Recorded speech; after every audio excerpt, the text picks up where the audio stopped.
Okay, so it's kind of been a while. I've low-key kind of grown up a bit, and um, yeah, uh, I haven't made a video in a couple years, so I just kind of came across the channel, and I was like, whoa, I could like make another video. Just wanted to see if you guys would like think I should like continue making content about books or whatever. You can leave comments and suggestions. I'll read them all, and we could see about that. But today, I'm going to be reading a new book. It's Legion. It's the fourth book in the Talon series by Julie Kagawa. And, I mean,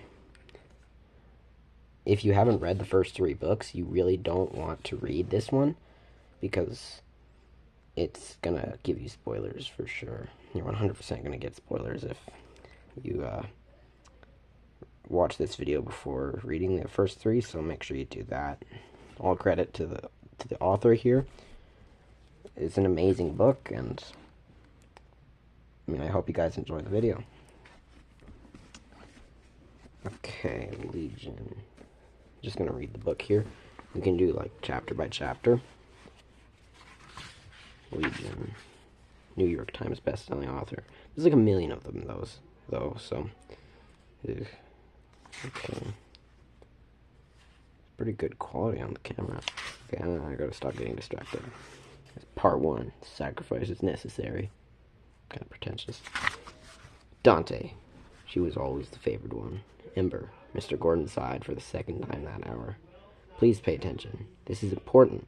Are you listening? Yes, my twin muttered, not looking up from her desk, where she was doodling cartoon figures into her textbook. I'm listening. Mr. Gordon frowned. All right, then. Can you tell me what the fleshy part of a human's ear is called? I raised my hand. As expected, Mr. Gordon ignored me. Ember, he prompted when she didn't answer. Do you know the answer to the question? Ember sighed and put down her pencil. The earlobe, she said in a voice that clearly stated, I'm bored, and I want to be somewhere else. Yes, Mr. Gordon nodded. The fleshy part of a human's ear is the earlobe. Very good, Ember. Write that down. It will be on the test tomorrow. All right, he continued as Amber scribbled in something in her notebook. I doubted it was the answer or had anything to do with the test, so I jotted the definition down, just in case she forgot. Next question. Human hair and fingernails are made of the same substance a dragon's claws and horns are made of. What is this substance called, Ember? Ember blinked. Clearly she had no idea. I don't know. I started to raise my hand, but stopped. There was no point. We discussed this yesterday, Mr. Gordon continued sternly. All through class we talked about the human anatomy. You should know this. A human's hair and fingernails, and a dragon's claws and horns are all made of... Come on, Ember, I thought at her.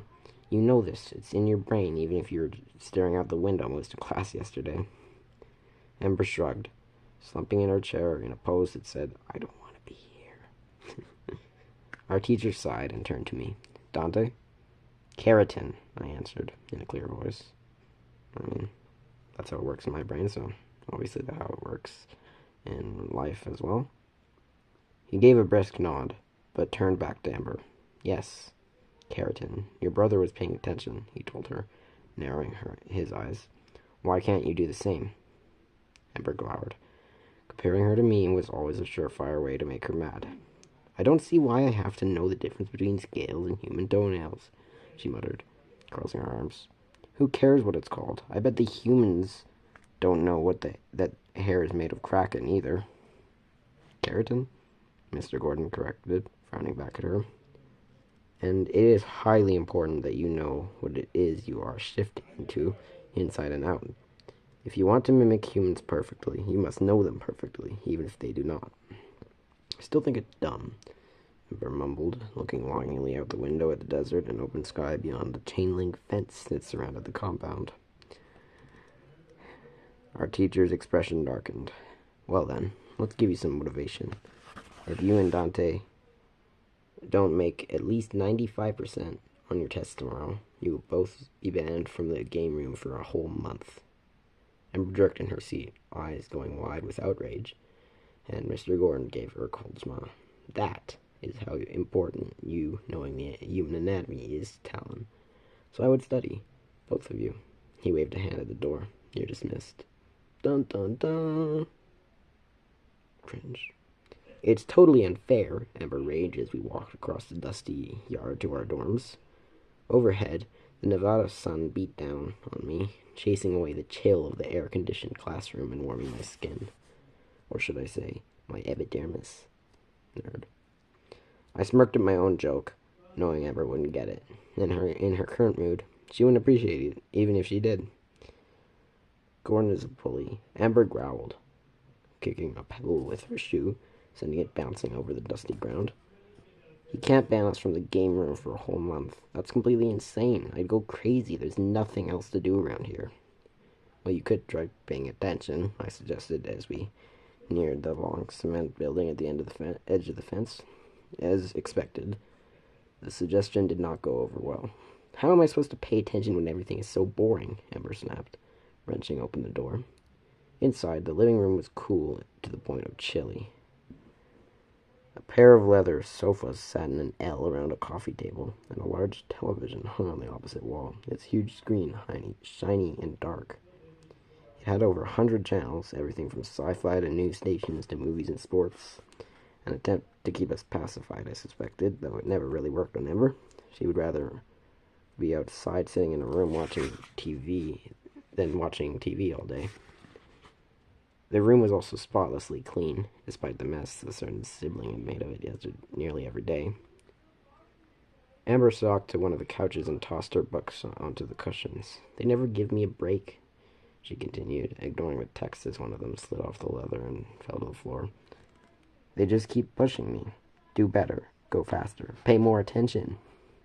Nothing I do is ever good enough. She gave me a half-joking, half-sour glare. They never do that with you, Tweedledum. That's because I actually pay attention. I set my bag on the table and headed into the kitchen for something to drink. Our live-in caretaker, Mr. Styles, was not in sight, so I figured he was either out or in his room. They never have reason to come after me. Yeah, well, you don't know how lucky you are, Amber grumbled, heading down the hall to her quarters. If you need me, I'll be in my room cramming for this stupid test tomorrow. If you're a crash, don't panic. I'd probably just smash my head in through the wall. Right, I thought as the door to her room opened and closed with a bang. Lucky. Alone in the kitchen, I poured myself a glass of orange juice and perched on the breakfast stool, rooting into the cup. Lucky, Amber had said. Of course it would seem lucky to her. She was the favorite, the one they all paid attention to. It had always been that way. In our 11 years together, our instructors always seemed to ask her questions first, show her things first, make sure she knew what she was doing. They pushed her hard and insisted she do things right, not noticing or seeming to care that I already knew the answers. And when I did get them to notice, it was always to set an example for my sister. See, Dante knows the answers. Dante already has this down. I would kill for half the favor they showed her. Draining the glass, I put it into the dishwasher before heading down the hall to my room. I just had to do better, I thought, resolve stealing over me. I had to work for the attention that came so easily to my sister. Amber was hot-headed and always getting into trouble. It was up to me to watch out for us both. But at the same time, if I kept working hard and excelling, eventually they would realize that I always did better than my twin. They would realize that I was the smart one. I was the one who did everything right. If Talon didn't notice what I could do, I would just make them see. And on that rather encrypting note, we'll kind of end the video here. Just thought to make this as kind of like a teaser to ask if you guys would want to see another video like this again, maybe. And I probably have like an audience that's about 4 people now, because I've been on making videos for years. I just figured it'd be cool. If you want me to make another video, you can comment or leave a like. That would be much appreciated.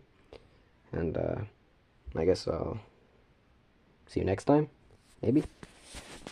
Bye-bye.